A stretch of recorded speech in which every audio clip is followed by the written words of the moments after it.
திருமறை நேரம் Bible Hour presented by the National Bible College. கிறிஸ்துவின் சபையார் உங்களை வாழ்த்துகிறார்கள். Satellite Bible School. வாழ்த்துக்கள். திருமறை நேரம் நேயர்களே, ஆண்டவர் இயேசு கிறிஸ்துவின் நாமத்தில் உங்களை அன்போடு வரவேற்கிறேன். ஏசாயா 53 அதிகாரம், Isaiah 53. ரொம்ப ஆழமான, ஒவ்வொரு சொல்லுக்குள்ளேயுமே அநேக விஷயங்களை கவனிக்கும் அளவுக்கு ஒரு ஆழமான சொற்களாக ஆண்டவர் இயேசு கிறிஸ்துவினுடைய பாடுகளை இந்த அளவுக்கு விவரிக்கவே முடியாது சொல்லுவாங்க. சில நேரங்களில் அந்த பிக்சரைஸ் பண்ணியிருக்காங்க, அந்த எழுத்தில் அப்படியே காட்சிப்படுத்தியிருக்காங்க அந்த எழுத்து வழியாக. அதுபோல் இந்த ஏசாயா 53 அதிகாரம் இயேசு கிறிஸ்துவினுடைய அன்பையும் அவர் ஏற்றுக்கொண்ட பாடுகளையும் அதன் வலி வேதனைகளையும் அந்த உணர்வுகளையும் காட்சிப்படுத்தி இருக்கிற ஒரு அதிகாரம் இது. அதன் வசனங்கள் வார்த்தைகளும் அவர் அசட்டை பண்ணப்பட்டவராக, துக்கம் அனுபவித்தவராக, நம்முடைய பாடுகளை ஏற்றுக்கொண்டவராக, நம்முடைய துக்கங்களை அவர் சுமந்தவராக. சில நேரங்களில் யாராவது ஒருத்தர் அடிபடுறாங்க அப்படின்னா, என்னமோ தப்பு பண்ணியிருப்பான்ப்பா, அதான் வாங்குறான் இவ்வளோ அப்படின்னு சொல்லுவோம். இயேசு கிறிஸ்து அடிபட்டார், இயேசு கிறிஸ்து வேதனைப்பட்டார் இல்லையா? சுற்றி இருந்தவங்கெல்லாம் தேவன் நல்லா அடிக்கிறாரு, ஏதோ இருக்கும் கண்டிப்பா அப்படின்னு தான் பார்த்தாங்களாம். இப்போ உங்களுக்கு ஒன்று ஞாபகம் வரும், யோபுவை துக்கம் விசாரிக்க வந்தாங்கல்ல நண்பர்கள், அவங்கெல்லாம் ரொம்ப துக்கமாக இருந்து பேசாமலே இருந்தான் ரொம்ப நாளைக்கு. அதுக்கப்புறமா அவங்க பேச ஆரம்பித்த உடனே, என்ன இல்லாமல் இவ்வளோ பெரிய ஒரு தண்டனை உனக்கு வரும், அப்போ நீ ஏதோ பண்ணியிருப்ப, நீ அக்கிரமம் பண்ணியிருப்ப, நீ ஏதோ அநீதி செஞ்சிருப்ப, உன் பாவங்கள் தான் இப்படியெல்லாம் கடவுள் உன்னை தண்டிக்கிறதுக்கு ஏதுவாக இருந்தது அப்படின்லாம் சொல்ல ஆரம்பித்தாங்களாம். இயேசு கிறிஸ்துவை நாமெல்லாம் அப்படி தான் நினச்சிட்டோம். ஒருவேளை நாம் அப்படி நேராக நினைக்கலையேன்னு கூட இப்போ நீங்கள் சொல்லலாம். வசனம் சொல்லுகிறது, சுற்றியிருந்த அநேக ஜனங்கள் அவரை பார்த்து அவர் தேவனால் அடிக்கப்படுகிறார் என்று முழுமையாக நம்பி பார்த்துருக்காங்க. யாருக்காக? உங்களுக்காக, எனக்காக. இந்த இயேசு கிறிஸ்துவினுடைய பாடுகளை தியானிக்கிற இந்த நாட்களை நாம் ஒருவேளை உபவாசித்து நம்முடைய உடலை வருத்தி நம்முடைய ஆத்மாவுக்குள்ளே ஒரு நல்ல பக்தி விருத்தியை உண்டாக்கி கொள்ள நிச்சயமாக நாம் முயற்சி செய்யலாம். இன்னும் கவனிப்போம். செய்திக்கு போகலாங்களா? இந்த நாளில் நம்முடைய செய்தியாளர், தேசிய வேதாகம கல்லூரியினுடைய கல்வித்துறை தலைவர் டாக்டர் பீட்டர் சாலமன் ஐயா அவர்கள். வணக்கம் திருமறை நேர நேயர்களே. உலகளாவிய இந்த வான்படி வகுப்புகளை கிறிஸ்தவ விழிப்புணர்வு நிகழ்ச்சியாக உங்களுக்கு வழங்குவதில் நான் தேவனுக்கு நன்றி தெரிவிக்கிறேன். நம்முடைய நிகழ்ச்சிகள் அனைத்தும் நடுநிலைமையானது. ஏதோ ஒரு பைத்தியம் பிடித்த ஒரு பேச்சாளனை போல நீங்கள் பார்க்க என்னை முடியாது. காரணம், தேவனுடைய வார்த்தையை பகுதி பகுதியாக திட்டமாக கவடில்லாமல் தேவ வசனத்தை நடுநிலையாக எடுத்து காண்பிப்பது என்னுடைய வேலையும் என்னுடைய ஆசீர்வாதமாக இருக்கிறது. நம்முடைய நிகழ்ச்சிகள் எதுவும் ஒரு கவனக்குறைவாக போதிக்கப்படுகிற கருத்துகள் அல்ல. அவைகள் நேர்மையாக தேவனுடைய வசனத்தை எடுத்து காண்பிக்கக்கூடியதாக இருக்கிறது. ஆகவே நீங்கள் உறுதியாக காலைதோறும் கேட்கும் வசனங்களையும் கருத்துகளையும் எழுதி பதிவு செய்து உங்களுக்கும் உங்கள் குடும்பத்தாருக்கும் பயன்படுத்தி கொள்ளுங்கள். அன்பு நெஞ்சங்களே, உறவுகளே, கண்மணிகளே, தோழர்களே, ஏசாயா 53 அதிகாரத்தை நீங்கள் படித்தால் உங்கள் கண்கள் குளமாகி போய்விடும். இரத்தம் கசியும் தேவனுடைய அன்பு, அவருடைய விலையேற பெற்ற அன்பு. அவர் நம்மிடத்திலே முந்தி அன்பு கூர்ந்தார். God first loved us, then we loved him. பிறகு நாம் அவரை நேசிக்கிறோம்.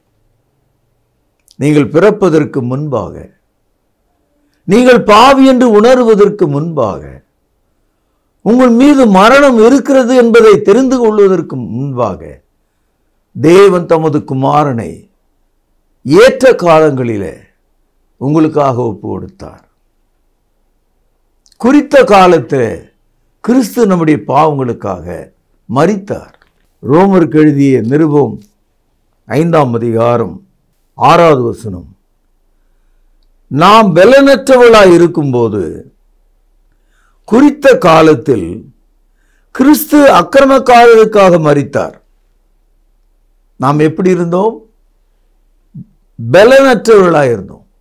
திரும்பி படுக்க கூட முடியாத நிலை. அப்பேற்பட்ட அக்கிரமம் செய்த மக்கள் நாம்.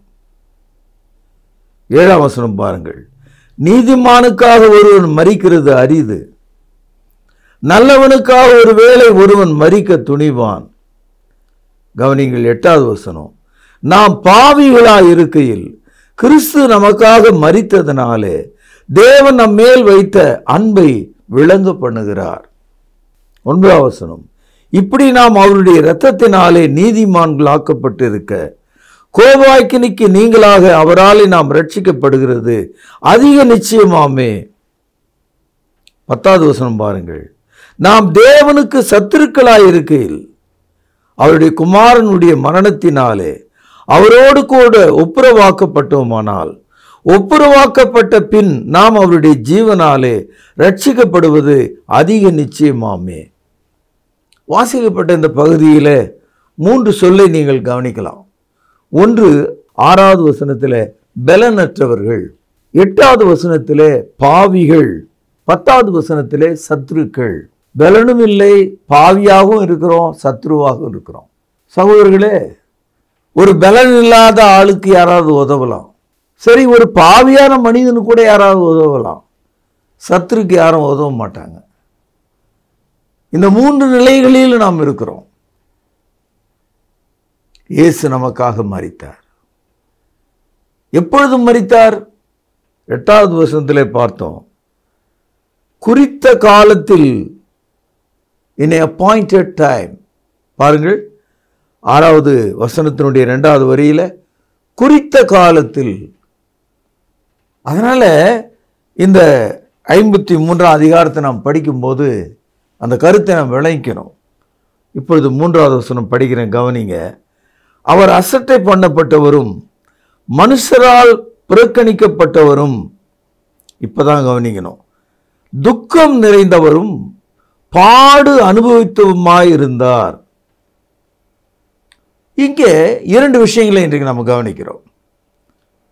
எப்படி ஒரு பானையில கழுத்து வரைக்கும் தண்ணீர் இருந்தால் அதுபோல இயேசுனுடைய உடல் முழுவதும் துக்கத்தால் நிறைந்திருக்கிறது.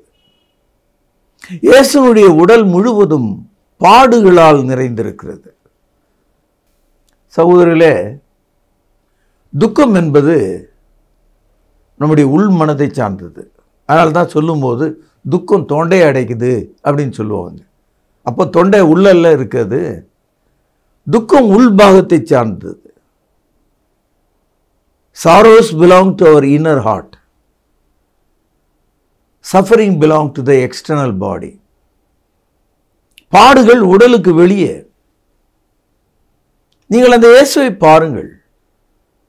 அவருடைய தலைமுடி மேலே பொருத்தப்பட்ட அந்த முள்முடி அவருடைய தலையில எத்தனை பாகங்களை ஓட்டை போட்டிருக்கிறது. அவருடைய தாடி மயிரை அவர்கள் பிடுங்கினார்கள். அவருடைய முகத்திலே காரி உமிழ்ந்தார்கள். அவருடைய கைகள் 2 இழுத்து வைத்து ஆணிகளால் அடித்தார்கள். அவருடைய 2 கால்களை ஒன்றின் மீது ஒன்று வைத்து ஆணிகளால் அடித்தார்கள். அவருடைய முழு உடலும் சுமக்கும்படி அந்த சிலுவையை தரையிலே நட்டார்கள். அவருடைய உடல் தொங்க ஆரம்பித்தது. அவைகள் கிளிய ஆரம்பித்தது. அவருடைய விழாவிலே ஈட்டியை கொண்டு சொருகினார்கள். இரத்தமும் தண்ணீரும் வடிந்தது. அவருடைய உடலில் உள்ள இரத்தம் வடிந்து தண்ணீர் வந்தபோது அவர் மரித்தார். அவர் துக்கம் நிறைந்தவரும் பாடு அனுபவித்தவருமாயிருந்தார். ஆரம்ப காலத்தில், இயேசு கிறிஸ்துவனுடைய காலத்தில் அடிமைகள் உலகத்தில் ரொம்ப அதிகமாக சித்திரவதை பண்ணப்பட்டாங்க. ஒவ்வொரு தவறுக்கும் அவளுடைய உடல்ல சூடு போடுவாங்க. அந்த சூடு போட்ட அந்த புண்ணு ஆறுவதற்கு அந்த காலத்தில் 1 வருஷம் கூட ஆகலாம். அடிமைகளை அடையாளம் தெரிந்து கொள்வதற்காக அவருடைய காதை குத்தி அதை கொஞ்சம் கீழே இறக்குவார்கள். இப்போல்லாம் நம்ம புத்தருடைய காது பார்க்குறோம் இல்லையா, அதே மாதிரி தான். அந்த காது தொங்கி கொண்டிருக்கும், அந்த ஓட்டை இருக்கும். அதை வைத்தே அவன் ஒரு அடிமைன்னு கண்டுபிடிச்சிடலாம். இயேசு கிறிஸ்து சரீரத்திலும் பாடுபட்டார், உள்ளத்திலும் பாடுபட்டார். அவர் அந்த சிலுவையிலே கதறும்போது அவருடைய உள்ளம் எந்த அளவுக்கு பாதிக்கப்பட்டது என்பதை நீங்கள் பார்க்கலாம். மத்தேயு எழுதிய சுவிசேஷம் 27ஆம் அதிகாரம் 46வது வசனம். 9ஆம் மணி நேரத்தில் இயேசு ஏலி ஏலி லாமா சபத்கானி என்று மிகுந்த சத்தமிட்டு கூப்பிட்டார். அதற்கு என் தேவனே ஏன் என்னை கைவிட்டீர் என்று அர்த்தமாம். அதாவது எபிரேய மொழியிலே அவர் என்ன சொன்னார் என்பதை, அதற்கான மொழிபெயர்ப்பை தமிழிலே நமக்கு சொல்லியிருக்கிறார்கள். சங்கீதம் 22 முதல் வசனம். என் தேவனே ஏன் என்னை கைவிட்டீர், எனக்கு உதவி செய்யாமலும் நான் கதறி சொல்லும் வார்த்தையை கேளாமலும் ஏன் தூரமாயிருக்கிறீர். சகோதரர்களே, இந்த வசனம் இயேசு கிறிஸ்து சிலுவையில் அறையப்படுவதற்கு 1000 வருடங்களுக்கு முன்னால பரிசுத்த ஆவியினால தாவீது இதை எழுதியிருக்கிறார். இதே வார்த்தையை இயேசு சிலுவையிலே கூறுகிறார். 7ஆம் வசனம் பாருங்கள், சங்கீதம் 22:7. என்னை பார்க்கிறவர்கள் எல்லாரும் என்னை பரியாசம் பண்ணி உதட்டை பிதுக்கி தலையை துலுக்கி கர்த்தர் மேல் நம்பிக்கையாய் இருந்தானே, அவர் இவனை விடுவிக்கட்டும், இவன் மேல் பிரியமாய் இருக்கிறாரோ, இப்பொழுது இவனை மீட்டு எடுவிடட்டும் என்றார்கள். 14ஆம் வசனம் பாருங்கள். தண்ணீரை போல ஊற்றுண்டேன், என் எலும்புகள் எல்லாம் கட்டுவிட்டது, என் இருதயம் மெழுகு போலாகி என் குடல்களில் நடுவே உருகிற்று, என் பலன் ஓட்டை போல காய்ந்தது, என் நாவு மேல்வாயோடு ஒட்டி கொண்டது, என்னை மரண தூளிலே போடுகிறீர். சகோதரர்களே, இந்த காட்சியெல்லாம் சிலுவையில் அப்படியே நிகழ்ந்ததை நாம் கவனிக்கிறோம். இதைத்தான் ஏசாயா 53 அதிகாரத்தில் பாடு நிறைந்தவரும் துக்கம் நிறைந்தவருமாய் அவர் இருந்தார். He was full of sorrow and full of pain. அப்படிப்பட்ட அவரை நாம் பார்ப்பதற்கு விருப்பம் இல்லாமல் முகத்தை திருப்பிக் கொண்டோம் என்று வசனம் சொல்லுகிறது. பாருங்கள், அவரை விட்டு நம்முடைய முகங்களை மறைத்து கொண்டோம்.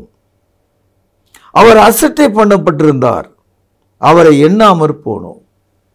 இன்றைக்கும் இந்த சிலுவையை எடுத்து போதிக்கிற இந்த நல்ல செய்தியை காதில் வாங்கி கொள்ளவோ மனதில் எண்ணவோ நமக்கு நேரமும் இல்லை, பொறுமையும் இல்லை, நிம்மதியும் இல்லை.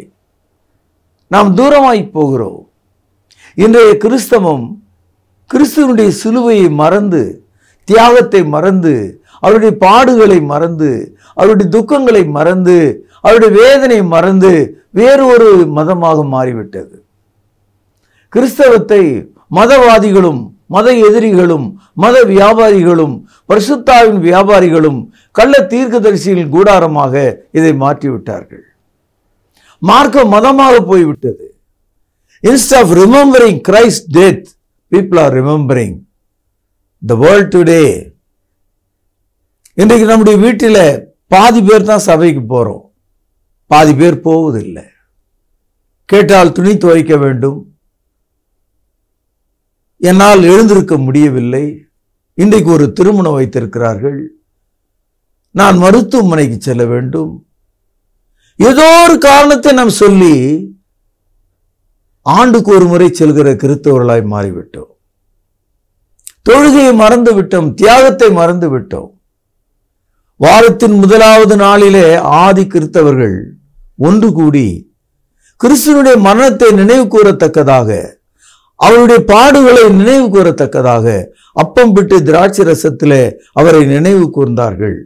அப்போஸ்தலர் நடபடிகள் 20ஆம் அதிகாரம் 7வது வசனம். அப்போஸ்தலர் நடபடிகள் 2ஆம் அதிகாரம் 42வது வசனம். இந்த அடிப்படையான வேலையை விட்டுவிட்டு இன்றைக்கு சபையானது நடனம் ஆடிக்கொண்டிருக்கிறது, விழா எடுத்து கொண்டிருக்கிறது, விருந்து சாப்பிட்டு கொண்டிருக்கிறது, ஜாதியை பார்த்து கொண்டிருக்கிறது, திருமணத்தை வைத்துக் கொண்டிருக்கிறது, உலக கவலைகளில் மூழ்கி இருக்கிறோம், நண்பர்களோடு பேசிக் கொண்டிருக்கிறோம். அவர் துக்கம் நிறைந்தவரும் பாடு அனுபவித்தவருமாயிருக்கிறார். நாம் அவருடைய துக்கத்தையும் பாடுகளையும் பார்க்க மனமில்லாமல் முகத்தை திருப்பிக் கொண்டது போல நாம் திருப்பிக் கொள்கிறவர்களாயிருக்கிறோம்.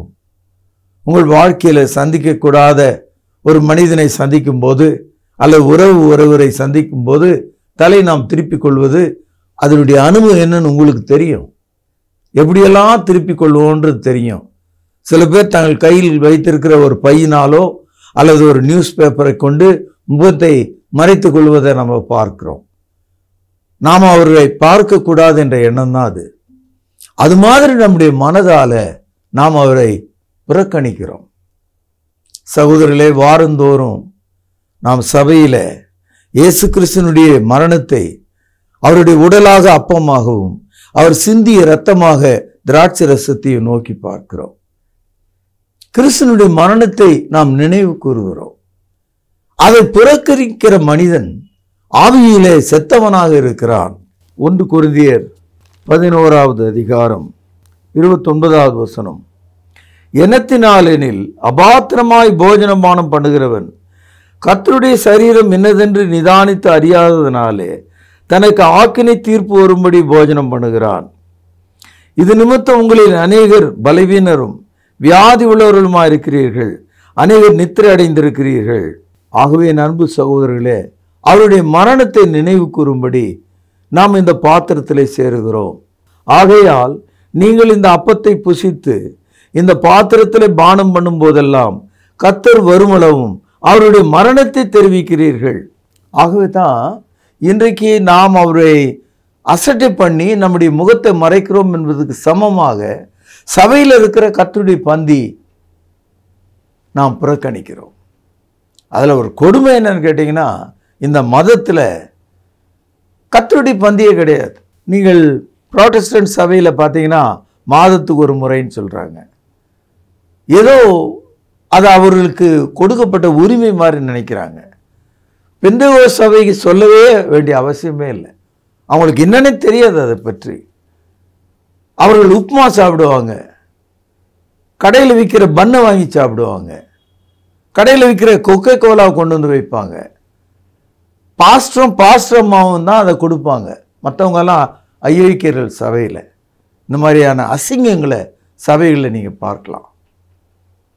இப்படிப்பட்ட துரோகங்களை நீங்கள் பார்க்கலாம்.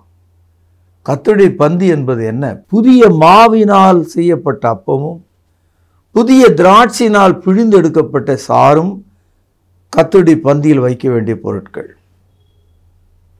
உங்கள் மனசு வேதனைப்படலை நான் சொன்னது கேட்டு? உங்கள் மனது குத்தவில்லையா? இன்று சபையில் நடக்கிற காரியங்கள் என்ன? அவருடைய பாடுகளை, அவருடைய துக்கத்தை நாம் எவ்வளவாய் புறக்கணிக்கிறோம் என்பதை எண்ணி பாருங்கள். ஏசாயா 40வது அதிகாரம் முதல் 2 வசனங்கள். பழைய ஏற்பாட்டில் 844வது பக்கம். என் ஜனத்தை ஆற்றுங்கள், தேற்றுங்கள், எருசலேமுடன் பட்சமாய் பேசி அதன் போர் முடிந்தது என்றும் அதன் அக்கிரமம் நிவர்த்தி ஆயிற்று என்றும் அது தன் சகல பாவங்கள் நிமித்தமும் கர்த்தரின் கையில் இரட்டிப்பாய் அடைந்து தீர்ந்தது என்றும் அதற்கு கூறுங்கள் என்று உங்கள் தேவன் சொல்லுகிறார். அதாவது இயேசு கிறிஸ்துவினுடைய மரணத்தின் நிமித்தம் அன்றைய இஸ்ரவேலர்களுக்கு, யூதர்களுக்கு கர்த்தர் சொல்லுகிறார், உங்கள் போர் முடிந்து விட்டது, உங்களுக்கு நான் சமாதானத்தை தருகிறேன், உங்களை நான் ஆற்றி தேற்றுகிறேன். இன்றைக்கு இந்த வசனம் சத்தியத்தை அறிந்து நடக்கிற மக்களுக்கு உறுதிமொழியைப் போல, நீங்கள் தேவனிடத்தில் போரிடுகிறவர்கள் இல்லை, நீங்கள் இந்த இயேசுவின் மரணத்தின் வழியாக சமாதானத்தை பெற்றுக்கொள்ளுங்கள், ஆற்றி தேற்றுங்கள் என்று சொல்லுகிறார். அன்பானவர்களே, இந்த நாட்களில் நீங்கள் கேட்ட இந்த செய்தி உங்கள் ஆழ் மனதுக்குள்ள உற்சாகத்தை உண்டாக்க வேண்டும், மகிழ்ச்சியை உண்டாக்க வேண்டும். கிறிஸ்துவனுடைய புண்ணியத்தை அறிவிக்கிற மக்களாக நீங்கள் மாற வேண்டும். நாம் பலவீனராய் இருக்கும்போது, நாம் பாவிகளாய் இருக்கும்போது, நாம் சத்துருக்களாய் இருக்கும்போது, குறித்த காலத்தில் இயேசு அசட்டை பண்ணப்பட்டவரும் பாடு நிறைந்தவரும் சிலுவிலே அவர் மரித்தார். அவருடைய மரணத்தினாலே நாம் தேவனோடு ஒப்புரவாக்கப்பட்டிருக்கிறோம். இயேசுனுடைய உயிர்த்தெழுதாலே நாம் பரலோகத்துக்குரியவர்களாய் மாறியிருக்கிறோம் என்று சொல்லி இன்றைய செய்தி நான் இங்கே நிறைவு செய்து உங்களை ஆசீர்வதித்து நாளை மீண்டும் சந்திப்போம். பிரார்த்தனை செய்வோம். மகா பரிசுத்த நிறைந்த எங்கள் அன்பான தகப்பனே, கர்த்தராகிய இயேசுவின் நாமத்தில் பட்சமாய் உருக்கமாய் தேவரீர் உமது வார்த்தை எங்களுக்கு வெளிப்படுத்தினதற்காக ஸ்தோத்திரம். அவர் பாடு நிறைந்தவராக, துக்கம் நிறைந்தவராக இருந்தார் என்ற அந்த காட்சியை நாங்கள் உணர்கிறோம். ஆண்டவரே, மனதால் நாங்கள் மிகவும் வருந்துகிறோம். உம்முடைய பிள்ளைகளாக இருக்கும்படி எங்களை தாழ்த்துகிறோம். நீர் பேசினதற்காக ஸ்தோத்திரம். உமது வசனங்கள் எங்கள் இருதயத்தில் பட்சியமாய் விதைக்கப்பட்டதுக்காக ஸ்தோத்திரம். நன்றியோடு உம்மை துதிக்கிறோம். இயேசுவின் நாமத்தில் ஜெபம் கேளும் பிதாவே, ஆமென். ஆண்டவரும் இரட்சகரும் மீட்பருமா இருக்கிற இயேசு கிறிஸ்துவின் இனிய நாமத்தில் திருமறை நேர நேயர்களுக்கு வாழ்த்துக்கள். நேயர்களே, இந்த 53ஆம் அதிகாரம் எவ்வளோ அற்புதமான அதிகாரம். ஏசையா எவ்வளோ அழகாக கிறிஸ்துவின் பாடுகளை நமக்கு படம் பிடித்து காட்டி கொண்டிருக்கிறார். நேயர்களே, இதை படிக்க படிக்க உங்கள் உள்ளம் மாற வேண்டும், உள்ளம் உருக வேண்டும். ஆண்டவர் இயேசு எனக்காக எவ்வளவு கஷ்டப்பட்டிருக்கிறார் என்பதை நீங்கள் அறிந்து கொண்டு தயவுசெய்து அதை மற்றவர்களோடு பகிர வேண்டும். நேயர்களே, ஆண்டவர் இயேசுவானவர் எந்த ஒரு பாவமும் செய்யவில்லை. அவர் பரிசுத்தமுள்ள தேவனுடைய குமாரன். ஆனால் உலகத்தினுடைய எல்லாருடைய அக்கிரமமும் அவர் மேல் தேவன் விழ பண்ணினார். இதை தான் இந்த நாளிலே நாம் செய்தியாக கேட்டோம். இன்னும் நீங்கள் கேட்ட செய்தியிலிருந்து உங்களுக்கான பரிசு கேள்வி இதுதான். நம்முடைய மீறுதல்களும் நம்முடைய அக்கிரமங்களும் யார் மேல் வந்தது? கேள்வி மீண்டும் சொல்கிறேன், எழுதிக் கொள்ளுங்கள். நம்முடைய மீறுதல்களும் நம்முடைய அக்கிரமங்களும் யார் மேல் வந்தது? நேயர்களே, சரியான பதிலுக்கு நல்ல பரிசுகள் காத்திருக்கிறது. இந்த நிகழ்ச்சியை பார்த்த அநேகர் தங்களுடைய மனம் உடைந்தவர்களாய், மனம் திரும்பினவர்களாய், இயேசுவை தேவனுடைய குமாரன் என்று அறிக்கை செய்து பாவ மன்னிப்புக்கென்று திருமுழுக்கு பெற்று தேவனுடைய வார்த்தைக்கு கீழ்ப்படிந்தார்கள். கர்த்தர் அவர்களை நிச்சயமாய் ஆசீர்வதிப்பார். அவர்கள் தேவனுடைய குமாரனுடைய சரீரமாகிய சபையில் இணைக்கப்பட்டிருக்கிறார்கள். ஒருவேளை நீங்கள் இன்னும் அந்த சபையில் இணைக்கப்படாமல், திருமுழுக்கு பெறாமல், பரிசுத்த ஆவியின் வரத்தை பெறாமல், உங்களுடைய பெயர் ஜீவ புஸ்தகத்தில் எழுதப்படாமல் இருக்குமானால் இன்றே இரட்சணிய நாள். உங்களுக்கு உதவி செய்ய நாங்கள் காத்திருக்கிறோம். தொடர்பு கொள்ளுங்கள். பின்வரும் தொலைபேசி எண்களிலே எங்களை அழையுங்கள். நேயர்களே, நீங்கள் வசிக்கும் பகுதியிலே கிறிஸ்தவ விழிப்புணர்வு நிகழ்ச்சியாகிய நேருக்கு நேர் என்ற கேள்வி பதில் நிகழ்ச்சியை நடத்த விரும்பினால் எங்களோடு தொடர்பு கொள்ளுங்கள். போதும், மனிதன் பின்னால் போனது போதும், கள்ள உபதேசத்துக்கு பின்னால் போனது போதும். விழிப்பு பெறுங்கள், பகுத்தறிந்து புதிய ஏற்பாட்டு சட்டத்துக்கு திரும்புங்கள். மீண்டும் உங்களை சந்திக்கும் வரை மீட்பராயிருக்கிற இயேசு கிறிஸ்துவின் திவ்ய கிருபையானது உங்கள் அனைவரோடும் கூட இருப்பதாக. அன்பான சகோதர சகோதரிகளை மீண்டும் சந்திப்பதில் நான் மகிழ்ச்சி அடைகிறேன். விசேஷமாக உங்களிடத்தில் ஒரு வேண்டுகோள், ஒரு ரெக்வெஸ்ட் என்ன அப்படின்னா, நம்முடைய பைபிள் அவர் ப்ரோக்ராம் பலவிதமான சேனல்களில் வருது. அதோடு கூட ரொம்ப முக்கியமாக இப்பொழுது உங்களிடத்தில் பொதுவாகவே நம்ம திருமறை நேரம் நிகழ்ச்சியில் பணம் கொடுங்க, இதை நம்பர் பாருங்கள், அனுப்புங்க அப்படின்னு நம்ம கேட்டதே கிடையாது. ஆனால் மிகப்பெரிய ஒரு ரெக்வெஸ்ட்டை, மிகப்பெரிய ஒரு விண்ணப்பத்தை உங்கள் முன்னால் நான் இப்போ வைக்கலான் இருக்கேன். அது என்னென்னா, நம்முடைய பைபிள் அவர் டிவியினுடைய யூடியூப் சேனலை நீங்கள் பார்க்குறீங்க நிறைய பேர். ஒரே ஒரு விஷயம், அதை பிறருக்கு அறிமுகம் செய்யுங்கள். அடுத்தது சப்ஸ்கிரைப் பண்ணுங்கள். இந்த லைக் பண்ணுங்கன்னு நான் சொல்ல மாட்டேன், அக்செப்ட் பண்ணுங்கள். ஏன்னா ட்ரூத் இல்லையா அது, அதை நாம் அக்செப்ட் தானே பண்ணணும் இல்லையா? அடுத்தது அந்த வியூஸ் எவ்வளவு பார்க்குறாங்களோ அவ்வளவு தூரத்துக்கு நாம் அந்த வசன விதைகளை இன்னொருவருக்கு நாம் கொண்டு சென்றதாக இருக்கும். பழைய ஏற்பாட்டு காலத்தில் குஷ்ரோகிகள் எல்லாருமே சாகிற ஒரு தருவாயில் ஊரே இருக்குது, பட்டணமே இருக்குது. இவங்க அந்த கோட்டையினுடைய எல்லைக்கு வந்த உடனே பகைஞரெல்லாம் ஓடி போயிட்டு உணவுப் பொருள்லாம் கிடக்கிறத பார்த்த உடனே, ஆஹா, இந்த நற்செய்தியை நாம் சொல்லாமல் போனால் நமக்கு ஐயோ என்று சொல்லி அவங்க நல்ல செய்தியை கொண்டு போய் ஊரில் சொன்னாங்க. அதுபோல இந்த சுவிசேஷம், இந்த சத்தியம், இந்த கிறிஸ்தவ விழிப்புணர்வு, ஒருவர் பேச அதை மற்றவர்களுக்கு அறிமுகம் செய்கிற ஒரு வேலையை, ஒரு அந்திரியாவினுடைய வேலையை அவர் தானே பண்ணார். இயேசுவை கண்டேன், வந்து பாருங்க அப்படின்னார். அதை நீங்கள் செய்யும்படி உங்களை அன்போடு கூட கேட்டுக்கொள்கிறேன். சப்ஸ்கிரைப் பண்ணுங்கள், மற்றவர்களுக்கு ஷேர் பண்ணுங்கள், இந்த ட்ரூத்தை அக்செப்ட் பண்ணுங்கள். மற்றவர்கள் இதை அக்செப்ட் பண்ணுறதுக்கு நீங்கள் ஒரு கருவியாக, உதவியாக இருங்க. நிச்சயம் இது நிமித்தமாக இந்த சுவிசேஷ ஊழியத்தினுடைய பலனில் உங்களுக்கு பங்குண்டு இல்லையா? God bless you. தேவன் உங்களை ஆசீர்வதிப்பாராக. நன்றி. கர்த்தாவே, தேவர்களில் உமக்கு பானவர் யார்? வானத்திலும் பூமியிலும் உமக்கு பானவர் யார்? உமக்கு பானவர் யார்? உமக்கு பானவர் யார்? வானத்திலும் பூமியிலும் உமக்கு பானவர் யார்? வானத்திலும் பூமியிலும் உமக்கு பானவர் யார்?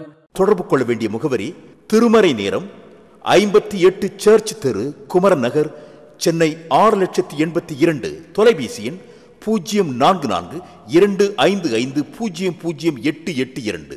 செல்போன் 9385500882.